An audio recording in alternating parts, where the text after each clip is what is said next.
नमस्कार मित्रांनो, मी राजू बेंद्रे. मित्रांनो, आता 7/12वरती आईचं नाव लागणार आहे. कोणासाठी होणार हा नियम लागू? भूमी अभिलेख विभागाने हा नवीन बदल केलेला आहे. तर कधीपासून लागू होणार आहे पहा हा नियम 7/12वरती आईचं नाव. तर सविस्तर संपूर्ण माहिती तुम्हाला व्हिडिओच्या माध्यमातून पाहायला मिळेल. आणि व्हिडिओला लाईक करा. चॅनलवरती पहिल्यांदा आला असाल तर आरबी टेक मराठी यूट्यूब चॅनलला सबस्क्राईब करून ठेवा. अशीच महत्त्वाची अपडेट डेली आपल्या चॅनलवरती तुम्हाला पाहायला भेटतील. जास्तीत जास्त व्हिडिओ शेअर करा. तर चला मित्रांनो, व्हिडिओ सुरू करू. मित्रांनो, राज्य सरकारने गेल्या काही दिवसापूर्वी सरकारी कागदपत्रामध्ये महिलेचं नावाचा समावेश करण्यात महत्त्वपूर्ण निर्णय घेतला होता. यानंतर आता ही अशी माहिती समोर येत आहे की 7/12वर अर्जदाराच्या नावानंतर आईचं नाव समावेश करण्यात आला आहे. ह्याबाबत सूचना भूमी अभिलेख विभागाने दिली आहे. यामुळे आता 7/12वर आईचं नाव दिसणार आहे. भूमी अभिलेख विभागाने घेतलेल्या निर्णयानुसार ह्यापुढे 7/12वर आईचं नाव लागणार आहे. येत्या 6 महिन्यामध्ये अंमलबजावणी केली जाणार आहे.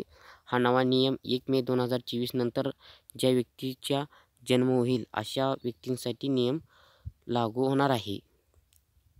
नियमानुसार 1 मे 2024 नंतर जन्म झालेल्या व्यक्तीचं नाव जमिनी खरेदी केल्यानंतर 7/12वर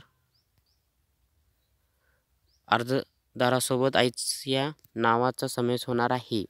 तसेच पूर्वीच्या व्यक्तीच्या नावासोबत आईच्या नावाचा समावेश येत्या 6 महिन्यात अंमलबजावणी सुरू होणार आहे. दरम्यान सध्याच्या काळात महिलेचे नावे लावताना महिलेचे स्वतःचे नाव, पतीचे नाव आणि आडनाव अशा क्रम आहे. मात्र 7/12 उतारावर आईचं नाव लावताना त्यांचे आधीचे म्हणजे लग्नापूर्वीचे नाव देखील लावण्याची मुभा असणार आहे. कोणते पुरावे द्यावे लागतील? येत्या 6 महिन्यात जुन्या व्यक्तीच्या नावासोबत आईचं नाव उल्लेख करणे शक्य होणार आहे. त्यासाठी त्या व्यक्तीला ती महिला त्याची आई असल्यास पुरावा द्यावा लागणार आहे. त्यानंतर संबंधित व्यक्तीच्या नावासोबत त्यांच्या आईचे नाव लावले जाणार आहे. त्या संदर्भातील आवश्यक पुरावे दाखल केल्यानंतर त्याची तलाठ्यामार्फत शाईनिशय केल्यानंतरच नोंद होईल.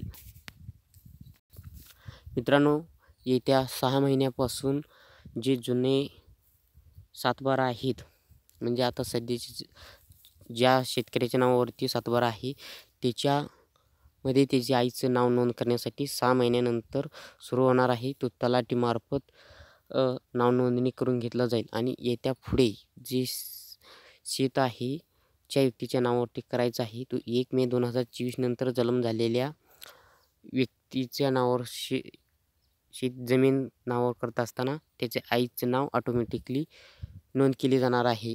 आणि जे अगोदरचे 7/12वरती आईचं नाव नोंद करायचं आहे त्यांना आवश्यक ती कागदपत्रे द्यायचं आहे. ही एक महत्त्वाची व्हिडिओ होती शेतकऱ्यांसाठी. आणि जास्तीत जास्त शेतकऱ्यांपर्यंत व्हिडिओ शेअर करा आणि त्यांना पण कागदपत्रे तयार करून ठेवायला सांगा. व्हिडिओला लाईक करा, चॅनलला सबस्क्राईब करा, व्हिडिओ शेअर करा. नवीन माहितीसह नवीन व्हिडिओसह परत भेटूया. जय महाराष्ट्र. धन्यवाद.